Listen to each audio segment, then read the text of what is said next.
Section 6.4, Path Connectedness.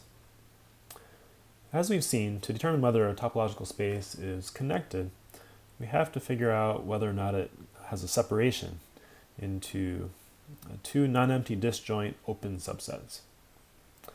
Now that turns out to be equivalent to asking whether we can map the space continuously onto sort of the prototypical disconnected space, namely the space with just 2 points with a discrete topology. So that's connectedness. For path connectedness in this section, instead of sort of asking whether there's a continuous map from the space onto the prototypical disconnected space, we are going to ask about maps from sort of a prototypical connected space to our topological space. It's kind of a mouthful.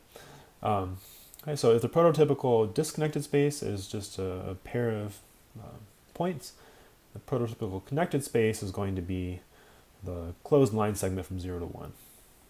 All right. So if we have such a continuous function from that closed interval from 0 to 1 to our space, we're going to call that a path. And you'll say the path begins at the image of 0 and ends at the image of 1. So that's a path in our space Y. And okay, now we're calling it X, I guess. Definition 6.27.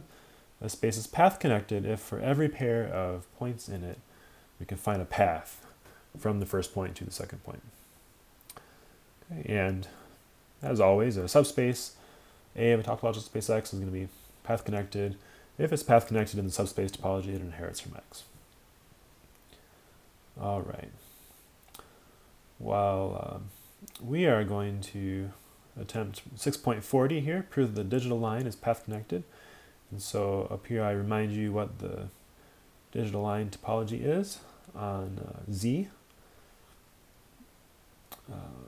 It's illustrated right here. The sort of base elements were the single point sets containing the odd integers, as well as sort of these sets of 3 consecutive integers beginning and ending with odds. All right, well, according to the definition of path connected, we want to suppose we're given A and B and Z. And then we need to find a path from A to B, right? A continuous function P from this closed interval to the integers with sort of one endpoint at A and the other endpoint at B. Okay, well, it'd be a little tricky to define this directly, right? We could presumably figure out some way to sort of hop along the integers from integer A to integer B, but it's not exactly clear sort of at which you can think of sort of the values in the domain here as being the parameter values. It's hard to know sort of which parameter values we should hop from one integer to the next. So it turns out that a really nice way to look at this problem is to recall that the digital line can be realized, as we've seen earlier, as a quotient space of the real line with standard topology via the function, we'll call it f, from R to Z, which, what did it do? It mapped every integer to itself. So it's the identity on Z. And for all the stuff in between, it is going to send it to the nearest odd integer. Every other real number to the nearest odd integer. Okay, so that's the quotient map, which is illustrated here from R to Z. And well, let's just sort of remind ourselves why that's continuous. If you look at the singleton -1, let's say, its preimage is going to be the open interval from -2 to 0, which is certainly open in R. And the same thing happens for all the other odd integers. Whereas if you take one of these sort of 3-element base elements here, for example, -1, 0, 1, its preimage, well, the preimage of -1 is an open interval here, preimage of 1 is this open interval, and preimage of 0, which is sort of what we might have been worried about, is just 0. Okay, but you take the union of, you take the entire preimage of this base element, and you do get the open interval from -2 to 2.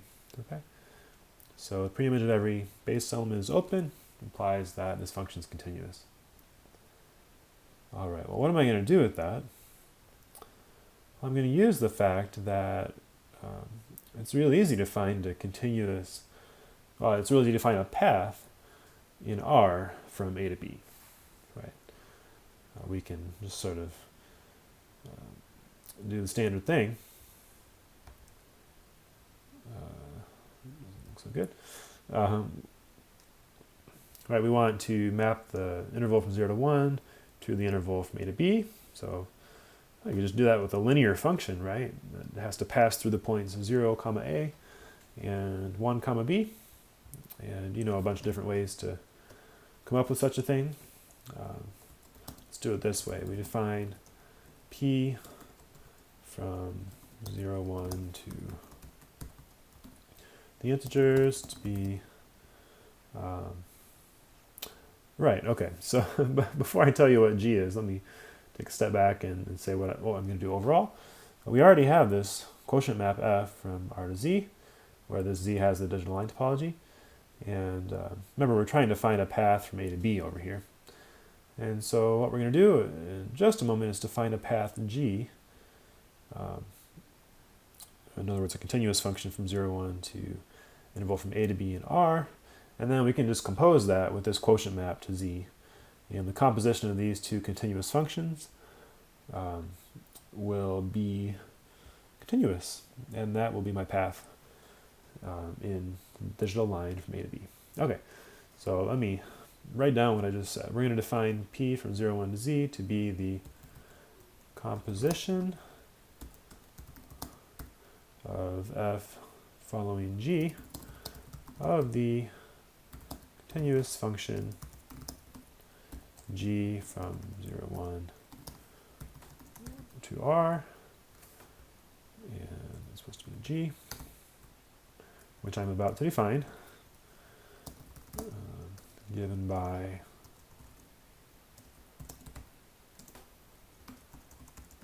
G of X. It's just going to sort of be weighted averages of the stuff between, weighted averages of A and B, so that we get everything in between A and B.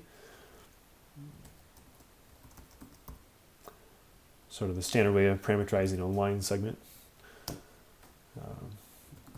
A composition of that function with the quotient map F from R to Z. And as we've already mentioned, recalling that quotient maps such as our F here are always continuous.